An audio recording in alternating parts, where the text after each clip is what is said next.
I'm sitting here looking at the viewfinder. I'm trying to get everything all framed in and get everything all set up and looking nice. And I can't help but think that there's something missing from this shot. And I think I know how to fix that.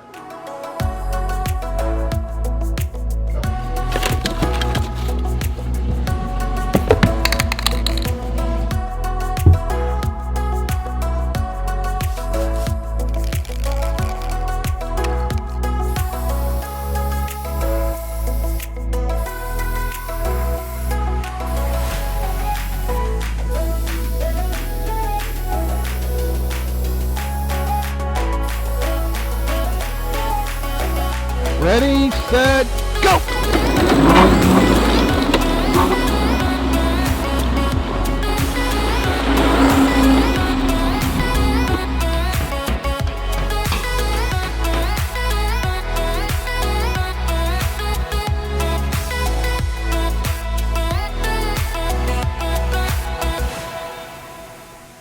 There we go. Now we can get started with the video. Thanks, Paul Martin.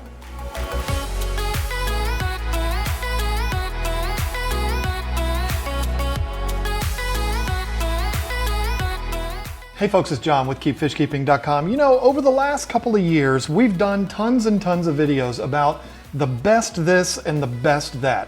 Well, you know what? I think it's time we flip the script, start talking about the darker side of the fish keeping hobby. We reached out to our channel members a while back and said, hey, what do you think are the worst things about the aquarium hobby? And whew, we got some good answers. So many, in fact, that we got enough to do a part 1 and a part 2, but we're only going to do part 2 if you want us to. So if you enjoyed this video, let us know down in the comment section, and if we get a good enough response, we'll go ahead and make part 2.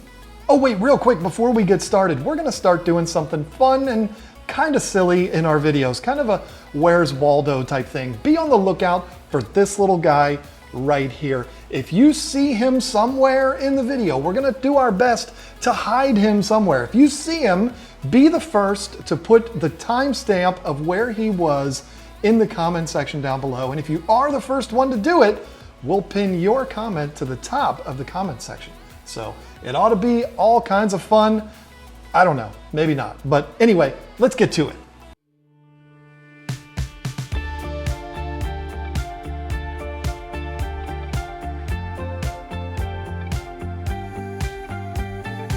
Elizabeth Welch says, probably has already been said, but people who are super unwelcoming to newcomers in the hobby. They jump down people's throats when beginner questions are asked and drive people away. Now let me tell you something. This is one of my biggest problems with this community. Of course, it's not everybody. This is an amazing community, and most people are just unbelievable, whether it's to newcomers or to old schoolers or whatever, it doesn't matter. But there is some people, there's not very many of them, but there's enough that make it hard on everyone. And just like Elizabeth said, they say things trying to be helpful, but they say it in a mean way, and it's an ugly way, and it makes me absolutely crazy. Now you might wonder why you never see me on social media anywhere, like other than YouTube. The reason why is exactly this. I can't tolerate that. When I see that, I want to go after the person and be like, hey, jerk, why you gotta be like that? And then it starts a big argument, and next thing you know, 3-4 days goes by and you've been obsessing over this stupid thread on Facebook or whatever. I don't have time for that. I don't have time to waste that kind of energy, and I will not do it. I've always been that way. I've always been the kind of defender of the new guy or the little guy or whatever. So my natural instinct is to do that, which makes being on social media a super stressful thing for me. And if it's that stressful for me, being somebody that's a personality on social media, I can only imagine what it's like for somebody that's brand new to the hobby and they're nervous and they don't know anybody. It's absolutely miserable for them. So yes, Elizabeth, I agree 100%.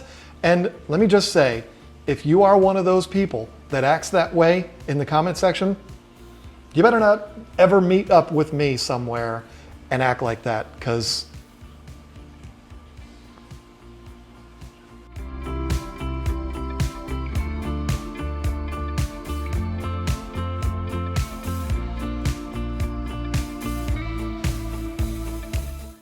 book manual says MTS, multi-tank syndrome. All right, multi-tank syndrome is a huge problem. Once you get it, you're not going to get rid of it anytime soon. It can cost you a lot of money, and you just don't realize how time consuming it is. You end up spending so much time with these fish. You get one tank and then you end up getting 2 tanks, and then you're like me and you have hundreds of little tanks all over the house and you start a fish business. There's a lot of work to having MTS. I'm just saying.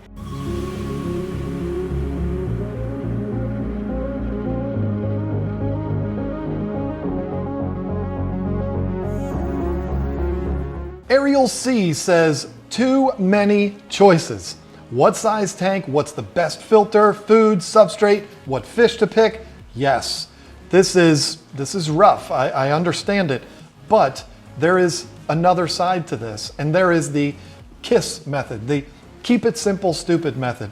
I'm somebody that preaches that to a lot of people. Don't overcomplicate this hobby, because Ariel is exactly right. You can complicate yourself right out of this hobby because you're overwhelmed with all of the information, and people are telling you this and other people are telling you that, and it's overwhelming and it's horrible. Listen, just keep it simple, stupid. I'm not saying you're stupid, Ariel. I hope you know what I mean. Use the keep it simple, stupid method. Just go bare bones. You don't have to go over the top with fancy filtration and lighting and all of this kind of stuff. Get into this the simplest way possible. Take your time with it and enjoy the process. Don't be overwhelmed with all of the different things that are out there, because really all you need is a glass box full of water with a couple of little decorations in there and something to move that water and maybe pick up debris, and you're good to go. You don't need all of that other fancy stuff. And you know what? Just like Ariel said, it can be so overwhelming that it can make you want to leave this hobby because it's just too much and it makes you spend too much money. And slow down, keep it simple, enjoy the hobby. Don't make it more complicated than it needs to be.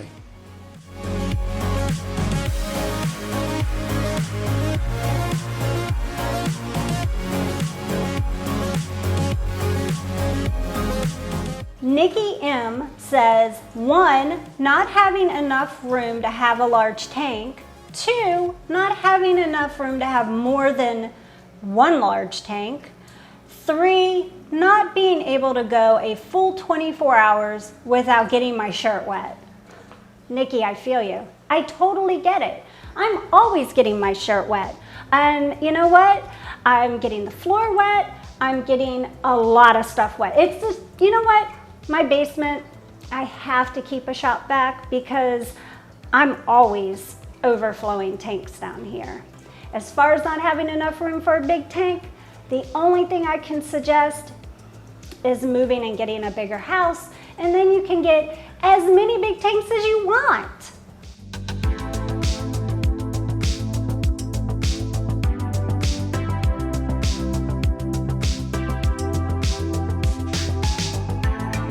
Amber G says, doing water changes in a big tank with a bucket because you don't have a faucet that fits a water siphon hose, or you don't have a hose long enough to reach your sink, so you have to use a bucket and do multiple trips.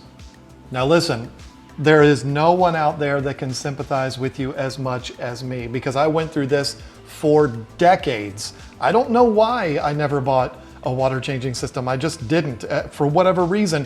And all the way up until like 2011, I was carrying buckets to do water changes. We're talking about some big tanks too. I had 125s, 150s. I had a lot of big tanks, and I was doing it all with buckets, which is absolutely ridiculous. But like Amber said, some people don't have a choice. That's all they can do, and that's unfortunate. But I'll tell you this, I'll give you a little heads up here. Garden hoses are cheap. You can buy garden hoses at the dollar store, flush them out real good to make sure there's no chemical stuff and all that in there. You can use that as your siphon hose, run it right out your door or out a window, and then do the reverse and use it with your garden hose. Is it ideal? No, because your garden hose is gonna have cold water coming out of it, but it's better than carrying all of those buckets, right? And if you're overly concerned about temperature, maybe just do smaller water changes more frequently. It's going to be a lot easier for you because you're not carrying those buckets. Do them more frequently, smaller water changes, so that you don't have that big shift in water temperature.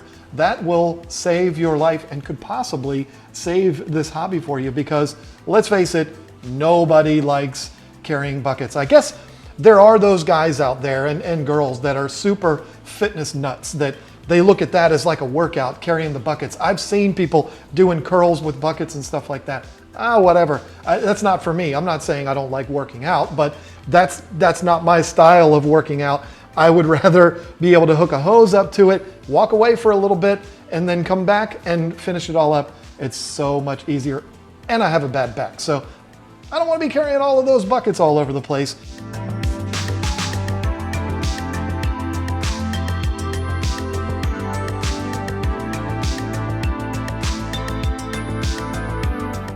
Lefty Lots of Numbers says staying motivated. You know what? I get it. You get involved in this hobby and sometimes you're just like, I'm tired. I've been doing this for a long time. Life gets in the way, things happen, people start new jobs, family members get sick, just stuff happens and you end up losing that motivation and you need that thing to get you back into it again.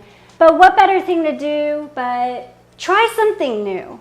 Try something new. Get a new fish. Maybe get one more tank. Get that spark going. Staying motivated is definitely one of the worst things that is in the hobby.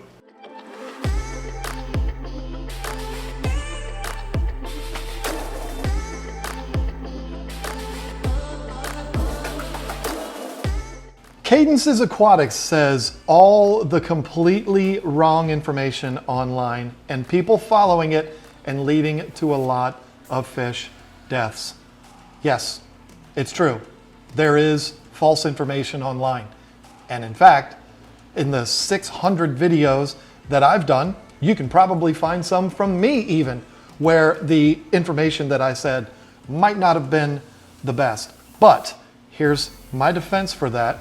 And now, there's two sides to this, I guess you could say. My defense to what I've done is I'm sharing my experiences with you. I'm sharing with you what I've done, what's worked for me, things that haven't worked for me. That's what I'm going for here. And that might not work for you. And so when you see that, you're going to think, I don't know what I'm talking about. You're going to say, this guy doesn't know anything. He's stupid, because I tried what he said and it didn't work. Now I know, Cadence, I know you're not coming down on me here. I'm just saying that's my defense for misinformation that I may have put out there. It wasn't necessarily misinformation because it worked for me. I'm not going to tell you something that I'm not sure of. I'm going to share with you my experiences. And I think most fish keepers are the same way when it comes to online creators and stuff like that. But there are a lot of people out there, not necessarily anybody that I know, but people on social media, people in groups and all that kind of stuff that do put bad information out there. I've seen people put things in Facebook that are so ridiculous that if you've been in this hobby for longer than 5 minutes, you should know that this is trash, what this person's saying. But let's look at it in the reality of things. It's quite possible that that person that's giving that misinformation just started in the hobby yesterday. They're going to say, I've been doing this for a long time, but they don't. No, they just started in the hobby and they're just running their mouth because they want to act like they're a know-it-all. They don't know what they're talking about, but yet they put that information out there. That is rampant. It's online. Here's the thing. Here's the biggest thing that I would say about this, and the advice that I would give to not only Cadence's Aquatics, but everyone. Understand that when you read something from an individual online, it's different if you read an article on Tropical Fish Hobbyist magazine or something like that. But if you see somebody in a Facebook post puts down something, who knows what it is, understand that they are sharing their experiences with you. Doesn't necessarily mean that it's right. There's a lot of things that I do that are against what the rule book says, but it works for me. And whatever it is that that person's advising you on, it might work for them, but it might also not work for you. So it doesn't necessarily mean that it's bad information. Like I said, I'm trying to play devil's advocate here, but I don't know. There is a lot of garbage out there online. And again, like I said earlier, this is why the only place you will find me is on YouTube, because I just can't handle all the other stuff.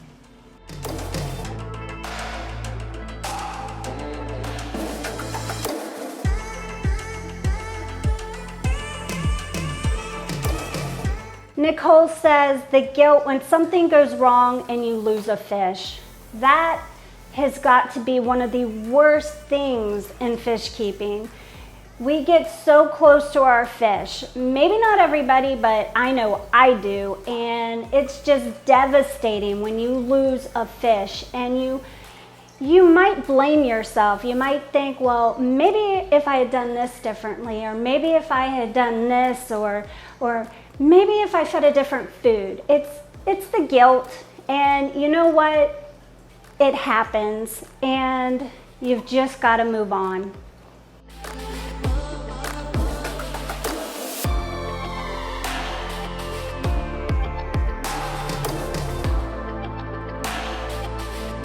Mike C says, watching and listening to store workers push things on customers that should not happen, or simply let customers get anything they want in any setup, like a betta in a bowl with no air or filtration.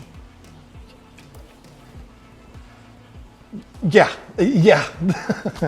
Boy, have I seen this many, many times. And this is kind of the opposite of what I was talking about earlier, because these are people that are trained to teach customers how to better work with this hobby and enjoy this hobby more. And unfortunately, what we have in a lot of pet stores, and particularly the big box stores, is you have low-level employees. These are not bad people, but these are low-level employees that don't really have a vested interest in making sure that they give all the best information. Basically, they want to get the customer out the door so that they can go back to not dealing with customers. I mean, I was a teenager once working in a retail job. I know how it is, but that's a lot to do with what you're saying. They want to tell people something just so that they can be done with the transaction and move on. Normally, you won't find that with the mom and pop store owner, where when you go into the store, you deal directly with the owner of that store. Usually you won't see that kind of thing there, but even then, that person is going to try to push on you things that they like.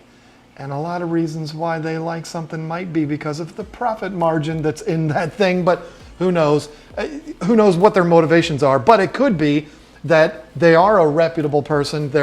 They understand that their reputation is on the line, and so they are going to only share with you products or information that they know works. And so usually, like I said, the store owners aren't going to do that. But if you go to one of these big box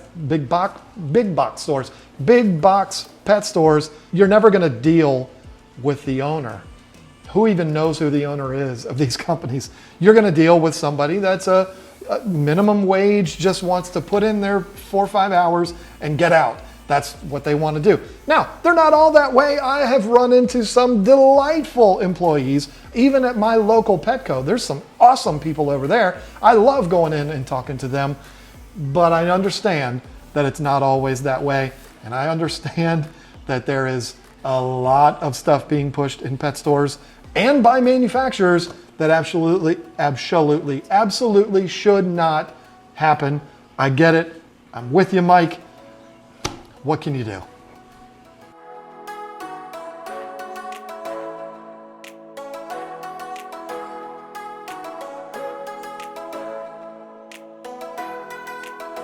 Taco Cat says, by the way, love the name Taco Cat. Getting someone to take care of your tanks properly while you're away.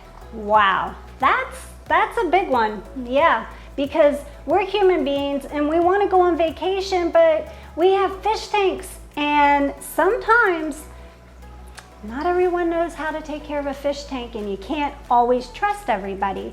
Personally, I don't trust everybody with my fish tank. John and I, we rarely ever go anywhere, and we are going somewhere in February. Nice little getaway, and it's only going to be for a weekend. So what I'm going to do with my fish tanks is absolutely nothing. Nobody is going to come feed my fish, and nobody's going to do water changes because they can go 2 days without eating.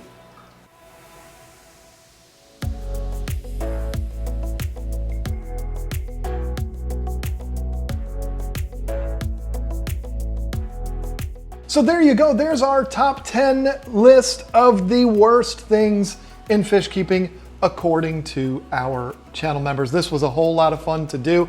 Again, if you want to see part 2, let me know down in the comment section below that you liked it, you want to see part 2, you want to see more of this misery, and we will record episode 2 for you. It's all already there. We just got to push record and make it for you. So it'll be a lot of fun, just like this one was. I hope you enjoyed it too.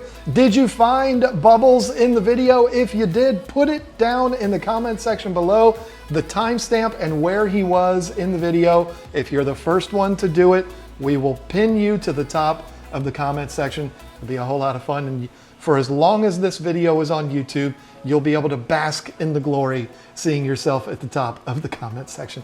Anyway, I hope that doesn't turn out to be a huge disaster. Thank you so much for watching this video. Thanks again to Paul Martin for that amazing sign. Looks really good up there. Thank you, Paul. It's an amazing thing to have such wonderful friends. I am blessed, and I'm blessed for all of you watching this. Thank you once again for watching. We'll see you next week.